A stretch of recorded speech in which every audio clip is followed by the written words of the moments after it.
Hey everyone, welcome back to my another video. This is Mukesh.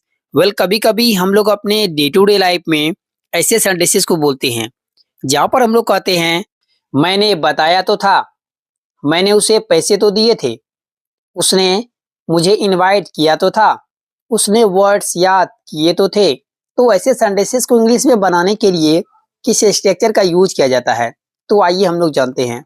ये सभी sentences past indefinite tense के हैं और इन सभी सेंटेंस में जो वर्ड तो आया है ना, यहाँ तो जोर दे रहा है, सेंटेंसेस को एम्फेसाइज कर रहा है। जब कोई वर्ड सेंटेंसेस को एम्फेसाइज करे तो उसे हम लोग एम्फेटिक सेंटेंस बोलते हैं। तो एम्फेटिक सेंटेंस पास्ट इंडेफिनिट में डिड की सहायता से बनाए जाते हैं। अब इसके कंप्लीट स्ट्रक्चर को देखते हैं। सबसे पहले लगाएंगे सब्जेक्ट, सब्जेक्ट को लगाने के बाद लगाएंगे डिड, डिड के बाद हम लोग लिखेंगे वर्ब का फर्स्ट फॉर्म और लास्ट में अदर वर्ड्स। अब इस स्ट्रक्चर को बेटर तरीके से समझने के लिए कुछ एग्जांपल्स लेते हैं।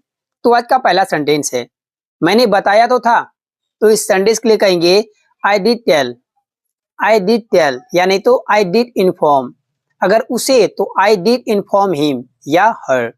नेक्स्ट सेंटेंस मैंने उसे पैसे तो दिए थे, मैंने उसे पैसे दिए तो थे, तो इस सेंटेंस के लिए बोलेंगे I did give money to him, I did give money to him. ऐसे बोल सकते हैं I did give him money. Next sentence उसने वर्ड्स याद किए तो थे, तो इस सेंटेंस के लिए बोलेंगे he did learn the words, he did learn the words। Next sentence उसने मुझे इनवाइट किया तो था, तो इस सेंटेंस के लिए आप कहिएगा he did invite me, he did invite me। did में जोर देना है। नेक्स्ट सेंटेंस मैंने गाड़ी ठीक करवाया तो था। अब यहाँ पर देखिए पॉजिटिव वर्ब का सेंटेंस है, करवाया तो था, खुद नहीं किया था, करवाया था। तो इस सेंटेंस के लिए आप कहिएगा I did get the car repaired, I did get the car repaired। हे दोस्तों, इसी जुड़े मैं आपको एक संदेश दे रहा हूँ, इसको ट्रांसलेट कीजिए कमेंट बॉक्स में। If you make any mistake then I will correct it. Thank you for watching my video.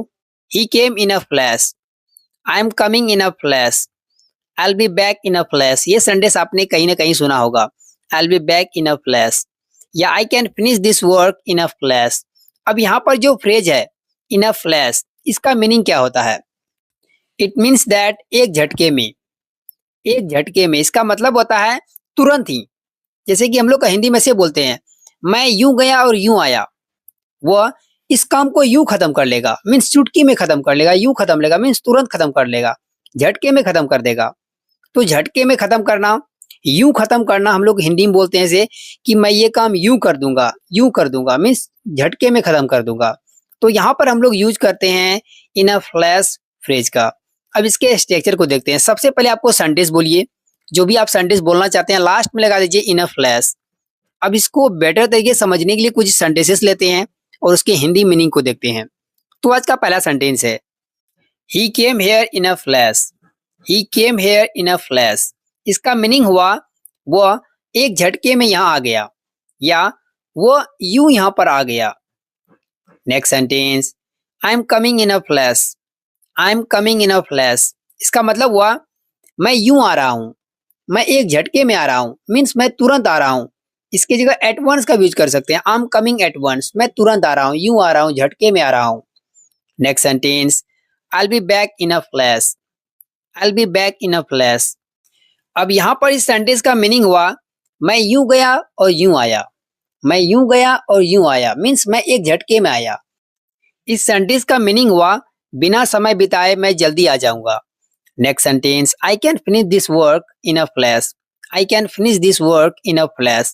इसका मतलब हुआ मैं इस काम को झटके में कर सकता हूँ, मीन्स मैं इस काम को झटके में पूरा कर सकता हूँ, खत्म कर सकता हूँ।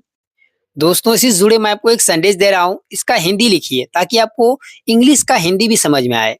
सो यदि आप कुछ गलती कीजिएगा तो मैं आपको करेक्ट करके बता दूंगा। दोस्तों, वीडियो कैसी लगी थी, अच्छी लगी तो एक लाइक कर दीजिए, मेरे चैनल को सब्सक्राइब कर ले और बेल आइकॉन को भी हिट कर ले ताकि मेरा रोज आने वाली वीडियो की नोटिफिकेशन बिल्कुल टाइम पे मिलती रहे। Thank you for watching my video.